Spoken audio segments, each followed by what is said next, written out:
오늘 아침 뉴스 연구소. 오늘 아침 뉴스의 맥을 짚어드리는 시간 뉴스연구소. 오늘도 두 분의 연구위원 함께합니다. CBS 김광일 기자, 뉴스톱 김준일 대표, 어서 오십시오. 안녕하세요. 밤잠들은 주무셨어요, 김광일 기자? 속상해서 잠을 못 이뤘습니다. 저도 설쳤어요. 저 한 3시간 정도 잤나? 3시간도 못 잤나? 김준일 대표는 오늘 지각할 뻔하셨잖아요. 제가 뛴 것 같습니다. 지금. 제가 왜 이렇게 피곤해 보이시냐고 그랬는데 안 그래도. 김광일 기자. 예. 정말 아쉬운 패배였어요. 네, 차근차근 하나 좀 짚어볼게요. 선발 공격진을 대폭 바꿨습니다. 1차전에 출격했던 황의조, 나상호, 이재성을 빼고요. 그 자리에 조규성, 권창훈, 작은정우영을 넣었습니다. 네. 상대 수비 뒷공간을 노린 것 같은데 근데 이제 가나 수비 라인이 뒤로 무르면서 이게 잘 먹히지 않았어요. 그래서 전반 20분까지 경기를 주도하긴 했지만 골 장면을 만들어내지 못했습니다. 네. 반면에 가나는 전반에 슈팅을 딱 2개 때렸는데 그게 성공해서 앞서 나갔습니다. 아니 전후반을 통틀어서 유효 슈팅 수가 3개더라고요. 예. 근데 그 유효 슈팅 3개가 다 골로 다 이어진 골이었어요. 거예요. 예. 결정력이 대단했다는 거예요. 네, 사실. 그 전략 자체를 수비 라인을 뒤로 미룬 상태에서 빵 때려서 거기서 공격수 개인기로 밀고 나가는 전략으로 했는데 그게 먹혔고요. 네. 우리가 그나마 반전을 만들었던 게 조규성이었습니다. 예. 요새 만찢남, 만화 찍고 나온 남자 이렇게 얘기가 되고 있는데 후반 13분에 교체 투입됐던 이강인이 왼쪽에서 올린 크로스를 수비 뒤에서 기가 막히게 파고 들어가서 헤더 골을 성공시켰어요. 네. 그리고 3분 뒤에는 김진수가 역시 왼쪽에서 올린 크로스를 이번에 조규성이 높은 타점으로 헤딩을 성공시켰습니다. 우리 선수가 이렇게 월드컵 본선에서 멀티골, 그러니까 한 경기에 2골을 넣은 건 사상 처음이었습니다. 네. 올 시즌 K리그 득점왕의 면모를 과시했고요.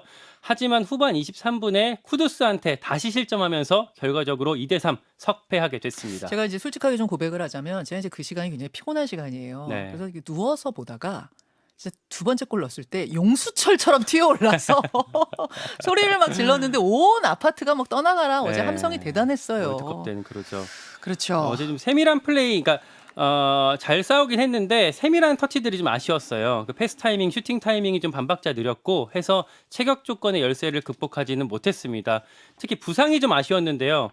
안 아픈 선수가 없다고 해요, 대표팀에. 그러니까 황희찬 못 뛰었고 손흥민, 김민재, 김진수가 활약은 했지만 아무래도 부상 여파가 좀 눈에 띄었고요. 네. 손흥민 같은 경우는 안면 부상이 있었는데 헤딩을 시도했습니다.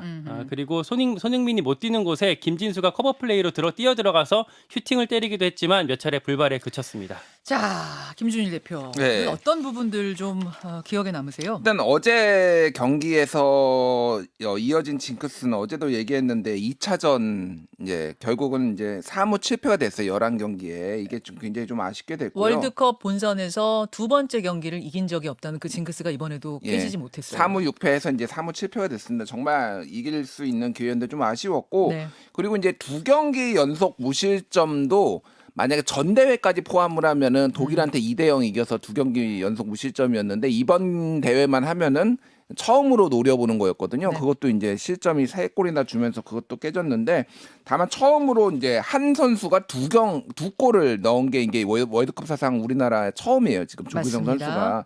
그런 뭐 새로운 기록도 있었습니다. 그래서 경우의 수를 또 따져야 되는데 참 이거 익숙하네요. 경우의 수 따지는 거. 자, 이제 네, 이제 16강에 올라가려면 어떻게 해야 하는지 경우의 수를 좀 따져보겠습니다. 일단 남아있는 포르투갈전에 이기는 건 그냥 기본 베이스예요. 네. 무조건 이겨야 되고 그것을 이긴다고 전제하더라도 그 다음에 또 경우의 수를 따져야 되죠. 그렇죠. 현재 그러니까 H조가 포르투갈이 2승, 그래서 1위, 그리고 가나가 1승 1패, 그리고 한국하고 우루과이가 1무 1패 뭐 이런 상황이거든요. 예.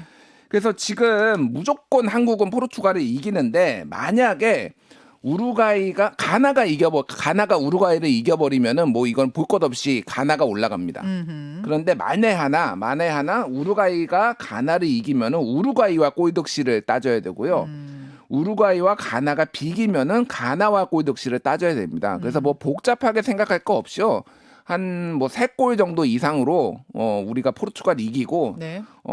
가나가 지기를 바라야 되는 뭐 그런 상황이에요 지금. 자, 네. 다시 정리할게요. 우리가 포르투갈 이기는 건 기본입니다. 이겨야 되고 우루과이가 가나를 잡아주길 기대하면 이렇게 되면 되는 거죠. 그렇죠. 예, 그러면 우루과이가 이제 가나 이기고. 우루과이와 골득실인데 그렇게 되면 그게 최선의 수기는 한데 이제 뭐 비기의 경우에는 가나와 골득실을 하게 되면은 비기의 경우에는 우리가 또 이제 우루과이 아니 그러니까 포르투갈을 많이 이겨야 되는 그런 상황이 돼버려서 이게 좀 복잡하네요. 예. 경우의 수를 설명하다 혀가 꼬이면 상황이 안 좋다 이런 의미인데 지금 이제 혀가 좀 꼬이기 시작했습니다. 잠시 후에 이영표 전 선수 지금은 이제 축구협회 부회장 맡고 있어요. 이영표 부회장과의 인터뷰 준비되어 있습니다. 현장에서 선배의 마음으로 상황을 본 거잖아요. 이영표 부회장의 관전평은 어떤지, 그 후배들에겐 어떤 조언을 해주고 싶은지 한번 잠시 후에 생생하게 들어보시죠. 자, 일단 두 번째로 넘어갑니다. 정치 깡패 역할 한다. 인터넷 유튜브 매체죠. 유튜브 매체 더 탐사의 자택 무단 침입 취재 관련해서 한동훈 법무부 장관이 어제 말을 했습니다. 네, 어제 출근길에 기자들이 법무부 청사 앞에서 그 한동훈 장관한테 붙어서 관련 입장들을 물어봤습니다. 한 장관은 더 탐사를 정치 깡패에 빗댔어요. 과거에는 이정재, 임화수, 용파리 같은 정치 깡패들이 정치인들이 나서서 하기 어려운 불법들을 대행했죠. 그런데 지금은 더 탐사 같은 곳이 김의겸 같은 주류 정치인과 협업하거나 그 뒷배를 믿고 과거의 정치 깡패들이 하는 역할을 하는 것 같습니다. 라고 말을 했습니다. 예. 한 3분 이상 자신의 입장들을 좀 세게 말을 했는데요. 전체적으로 보면 기존에는 그 전까지는 극단적인 유튜버 때문에 피해받는 그림에서 어제 이 말을 하게 되면서 이제 정치 깡패랑 결탁한 민주당 대 거기에 단호하게 맞서는 본인으로 프레임 확장을 좀 시도했다 이렇게 볼 수가 있을 것 같고요. 예. 옆에 있던 기자가 또 물어봤어요. 그러니까 그쪽 더 탐사 쪽에서는 취재 목적이라서 괜찮다고 하던데요? 라고 물었더니 그렇게 취재 안 하시잖아요. 안 하실 것 같은데요? 라고 기자한테 받아치기도 했습니다. 그 질문한 기자는 그렇게 안 하시지 않느냐. 네. 그 얘기랑 또 하나는 이제 더 탐사 측에서 사전에 연락을 하고 갔다. 그러니까 취재를 예고하고 갔다는 부분도 질문이 있었는데 한 장관이 연락받은 게 없다라고 했습니다. 그렇게 얘기를 했죠. 그리고 한 가지 더 탐사가 올린 영상, 그러니까 한동훈 장관 집 앞에 찾아가서 도어라 건드리고 했던 그런 영상은 현재 유튜브에서 삭제된 상태입니다. 유튜브 이용자들의 신고로 삭제 처리가 된 것으로 보이고요. 구글이 유튜브가. 예. 더 탐사 측에서는 유튜브 측에 이의 신청할 거다 이렇게 밝히기도 했습니다. 자, 정치권에 어제 뭐 이야기들이 많았는데 김준일 대표. 예.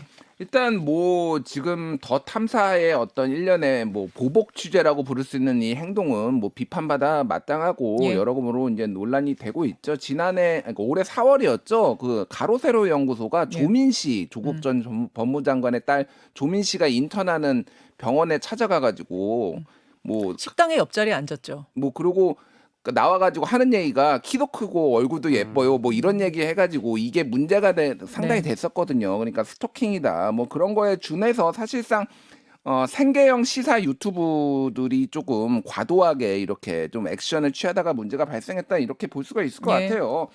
근데 지금 이제 한동훈 장관의 발언도 조금 너무 과한 거 아니냐 뭐 이런 얘기가 이제 민주당 쪽에서 나옵니다. 예를 들면 뭐 신동근 의원 같은 경우에는 민주당과 협업한 정치 깡패다. 이게 지금 적당한 발언이냐. 감정에 대한 자제력을 발휘하기는커녕 거친 발언을 통해 문제를 키우고 있다. 이렇게 얘기를 했습니다. 그래서 사실 더 탐사가 뭐 이제 김의겸 의원이랑 뭐 이제 그 협업을 했다. 뭐 여기 그 전의 상황에서 그러니까 김의겸 의원이 그 국감에서 한 발언 청담동 술자리 의혹. 거기서 이제 나왔던 협업이란 단어가 어제 쓰인 거군요. 근데 사실상 이제 한동훈 장관이 이거를 어제 발언에서도 좀 민주당하고 더 탐사가 협업을 하고 있다. 물론 요거 자체를 그러니까 협업했다고 안 하지만 그런 취지로 이제 얘기를 하면서 정치 깡패를 얘기를 했거든요. 그래서 야당에 대한 이 적대감을 국무위원이 장관이 계속 이렇게 얘기를 하는 게 맞느냐 이런 좀 논란들이 있어요. 그래서 과천 국민의힘 대변인이냐 뭐 이런 얘기도 좀 나오고 있습니다. 그래서 어제 또 이제 얘기가 출근길 기자회견 참 대통령은 멈췄는데 장관은 계속 하시네요. 예. 출근길 기자회견에서 나왔던 게 또 뭐가 있냐면은 이재명 대표가 그 최근에 뭐 노무현재단 유튜브에 지난 25일에 나와가지고 정치의 사법화가 정말 심각하다. 모든 곳에 법의 잣대가 들이대고 있다라고 한 것에 대해서 물어보니까 정치인이 자기 범죄에 대한 방어를 위해 사법의 정치를 입히는 사법의 정치화도 문제다라고 이제 한동훈 장관이 얘기를 했어요. 사실 이게 그러니까 뭐 정치인이 한마디 얘기한 거가 그러니까 다른 정당에서 논평을 내는 식으로 이런 식으로 장관이 하나하나씩 얘기를 하는 게 좀 적당하냐 적절하냐 이런 얘기들도 좀 있습니다. 어쨌든 이 지금 상황이 전체적으로 좀 긴장 관계가 다시 올라가고 있다 이렇게 봐야 될 것 같습니다. 그렇죠. 긴장 관계가 올라가고 있는 또 하나의 장면은 이상민 장관, 행안부 장관에 대한 해임 건의안 발의하기로 어제 민주당이 결정했어요. 그렇습니다. 어제가 이제 민주당이 이상민 장관 파면해달라고 요청했던 시한이 어제까지였는데 예상대로 윤석열 대통령이 수용하지 않았고요. 민주당은 그래서 오늘 의원총회에서 총의를 모은 뒤에 내일 해임 건의안을 국회 사무처에 제출하겠다 이렇게 밝혔습니다. 예. 이번 주 금요일에 본회의가 잡혀 있는데 여기서 의결을 해버리겠다라고 지금 하고 있고요. 12월 2일이죠. 12월 네. 2일에 아예 해임 건의안을 국회에서 통과시켜버리겠다 그 얘기입니다. 예. 물론 해임 건의안은 대통령이 거부할 수 있어요. 거부할 수 있지만 어쨌든 국회에서 상징적으로 통과시키겠다는 의미예요. 근데 이제 어제 추가된 상황 하나가 국민의힘 국정조사 특위 위원들이 기자회견을 열었어요. 네. 민주당 쪽에서 계속 그렇게 하면 우리는 특위를 사퇴하겠다. 그 이태원 참사 지금 국정조사 합의된 거 그러면은 참여하지 않겠다 이런 의미네요. 네, 뭐 합의된 것 자체를, 그러니까 국정조사 자체를 지금은 멈출 수는 없을 거고 우리는 안 들어가겠다 이거거든요. 네, 그럼 이제 민주당이랑 야당끼리만 그렇게 해라 이런 얘기고. 반전 없이 이런 상태로 계속 강대강으로 흘러가게 되면 네. 이상민 장관은 남게 될 거고 윤석열 대통령이 해임 건의안을 수용하지 않으면 남게 될 거고 국정조사는 이렇게 힘 빠지게 좀 진행이 될 거다 이렇게 이런 그림으로 예측할 수가 있겠습니다. 이 다 정치적인 의미들이 들어있는 액션 같은데 요 얘기는 오늘 돌쇠 토론 있거든요. 2부 돌쇠 토론에서 그 행간을 해석해 보겠습니다. 세 번째 뉴스 갑니다. 네. 화물연대 얘기를 좀 해야 될 것 같아요. 업무 개시 명령 떨어지나. 그러니까 어제 노정간 파업한 이후에 첫 만남을 이뤘지만 결론 내지 못했습니다. 그래서 결국 업무 개시 명령으로 가는 분위기들이 좀 읽히고 윤석열 대통령이 잠시 후 오전 10시에 국무회의를 주재한다고 합니다. 여기서 업무 개시 명령 심의할 거라고 하는데 심의라고는 하지만 사실상 발동을 예고했다 이렇게 볼 수가 있겠습니다. 대상은 시멘트 그리고 석유를 나르는 화물차 기사가 유력하게 꼽히고요. 이게 의결이 되게 되면 정부는 운송을 거부하고 있는 화물차 기사한테 업무 개시 명령서를 보내고 이걸 따르지 않을 경우에 3년 이하 징역이나 3천만 원 이하 벌금에 처해질 수가 있게 되겠습니다. 예. 자, 여기까지 상황을 살펴보고 오늘 뭐 축구 얘기 또 정치 얘기 못다한 얘기는 뭐 김준일 대표와 함께 오늘 댓글쇼도 준비가 돼 있으니까 거기서 좀 더 해보도록 하죠. 두 분 수고하셨습니다. 고맙습니다. 김현정의 뉴스쇼는 시청자 여러분의 참여를 기다립니다. 구독과 좋아요, 댓글 잊지 않으셨죠? 알림 설정을 해두시면 평일 아침 7시 20분 실시간 라이브도 참여하실 수 있습니다.